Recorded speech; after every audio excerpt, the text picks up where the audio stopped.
Page 83 in the paper version. Wiglaf did not hesitate to obey his lord. Bloodied and burned as he was, he ran past the dead horde guardian and into the barrow, deep into that house of treasures, into the winged serpent's den of darkness. Many and magnificent were the marvels he found there, old tarnished relics of a vanished ancient race of warriors, piles of drinking cups, heaps of helmets and twisted torques, all of the most precious gold. No wonder this death dragon had fought so hard to keep it. And high above the horde there hung the battle standard of the tribe, woven entirely in glowing gold that shone even in the gloom of the place, brightly enough even to light up the treasure below. Swiftly, for he knew there was little time to waste, Wiglaf gathered all he could carry out, golden cups and flagons and the ancient battle standard too.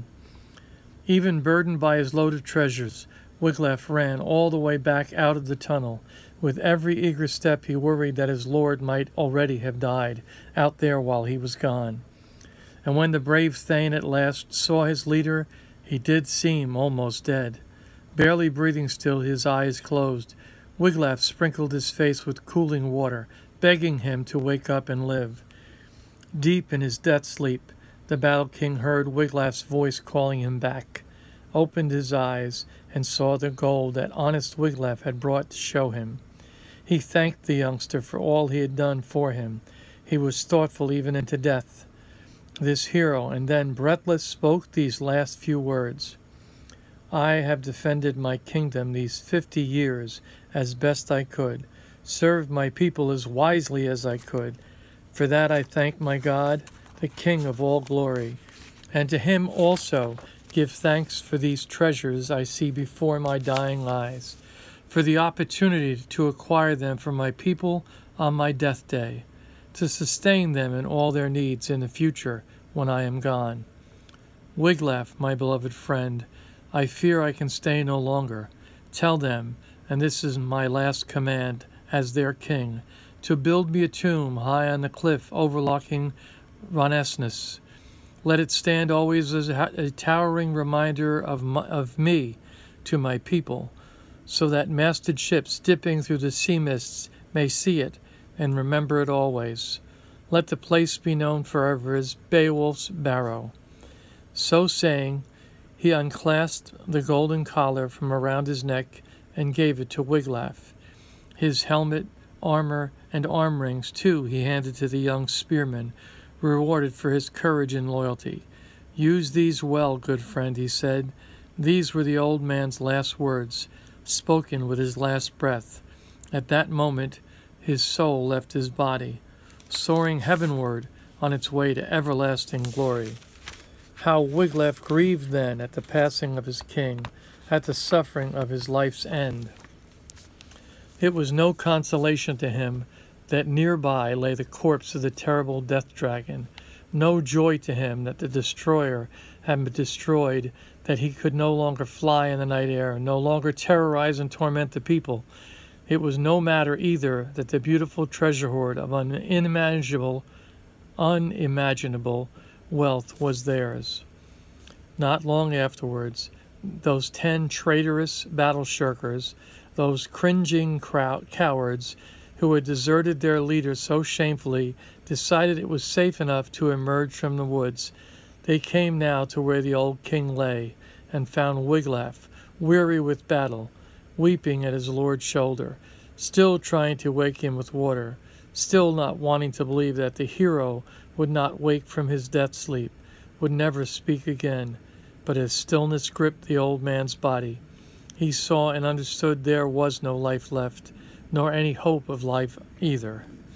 He turned his gaze in his anger on those craven companions in arms gathered round. Look well upon this Lord of men, who made you who you are, gave you all you have and hold, but all his kindnesses to you were wasted, were they not? For when he most needed you, you turned and ran away. He had to face the fire fury of this death dragon alone and unaided. I could do little for him on my own, though I tried my best. All the world shall now hear how you deserted your lord and kinsman, turned tail, and fled with never a thought for your king in his hour of greatest need.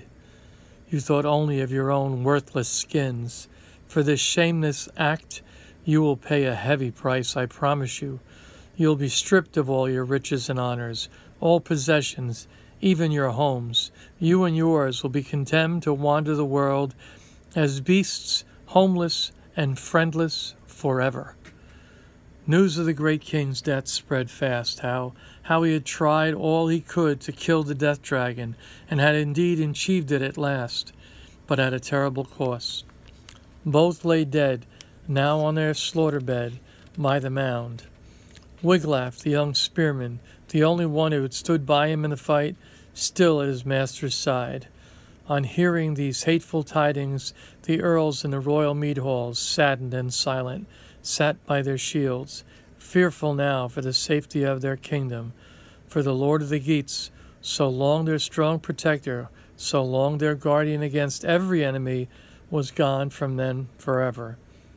Still unwilling and unable to believe this dread news, the war band went heavy-hearted and with welling tears to where Beowulf lay. And so they saw the body for themselves, and knew then that the final day had come for their champion, that the warrior king of the Geats was indeed dead. They saw too that loathsome dragon stretched out nearby, scorched by his own flames, twisted and coiled in his death agony.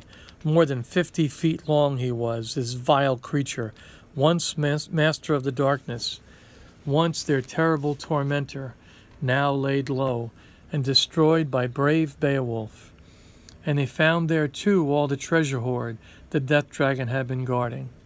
At Wiglaf's command they fetched all of it out from inside the mound, bowls and flagons and platters in gold, wonderfully worked weapons too, arm rings, jewels hidden for thousands of years from human eyes until this moment.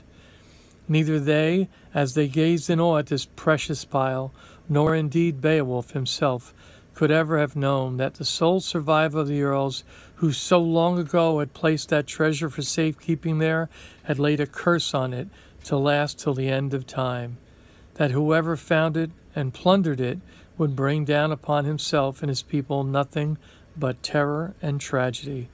And so it had happened. Wiglaf lifted his head and spoke to these grief-stricken earls. Before he died, our king asked me to present to you his last orders. We are to raise on that place a funeral pyre, high on the hill, Ronesnus, a barrow, so that his name should never be forgotten. It shall be known always as Beowulf's barrow, and I say it must be the most magnificent, the most imposing barrow ever built, a place fitting for the most honored and honorable of all warrior kings that ever lived. But first, let us dispose of the remains of this fiend of hell, this death dragon, who has brought us so much suffering. The very sight of him offends my eye and sickens my heart. So they pushed the death dragon over the edge of the cliff and watched as the body fell on the rocks below and broke there. The sea took and covered him.